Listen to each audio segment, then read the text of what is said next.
আসসালামু আলাইকুম। আশা করছি আপনারা সকলে ভালো আছেন।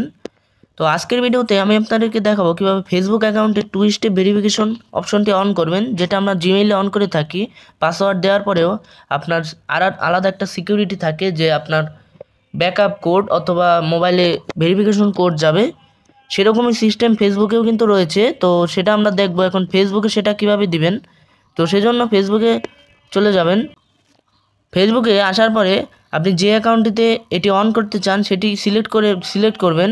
তারপরে এখান থেকে থ্রি লাইন মেনু পাবেন, এই থ্রি লাইন মেনুতে একটা ক্লিক করবেন।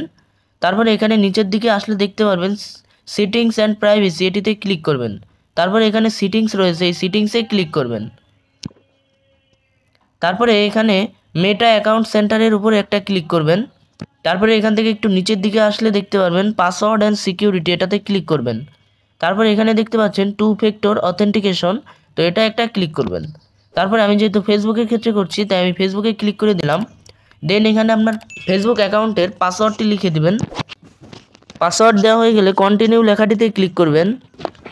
এখানে নিচের দিকের অপশনটা আপনারা সিলেক্ট করবেন SMS আর হোয়াটসঅ্যাপ, এটাই ক্লিক করবেন। তারপরে নেক্সট লেখাটিতে ক্লিক করবেন। তারপরে এখানে আপনার একটা মোবাইল নাম্বার দিয়ে দিবেন। নাম্বার দেওয়া হয়ে গেলে নেক্সট লেখাটিতে ক্লিক করবেন। তারপরে এখানে আপনার নাম্বারে একটি 6 ডিজিটের কোড যাবে, সেই কোডটি এখানে দিয়ে দিবেন। তো কোডটি SMS বা ফোন কল যে কোনো কিছুর মাধ্যমে আসতে পারে। এখান থেকে নেক্সট লেখাটিতে ক্লিক করবেন। তারপরে দেখতে পাচ্ছেন আমাদের কিন্তু two step authentication on successfully হয়ে গেল। এখন ডান লেখাটিতে ক্লিক করবেন।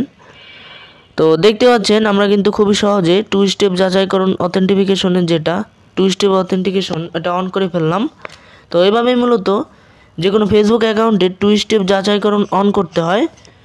আশা করছি আপনারা বুঝতে পেরেছেন। ভিডিওটি ভালো লাগলে অবশ্যই একটি লাইক করবেন, বন্ধুদের সাথে শেয়ার করতে ভুলবেন না।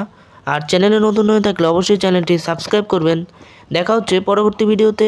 ততক্ষণ পর্যন্ত সকলে ভালো থাকবেন, সুস্থ থাকবেন। আল্লাহ হাফেজ।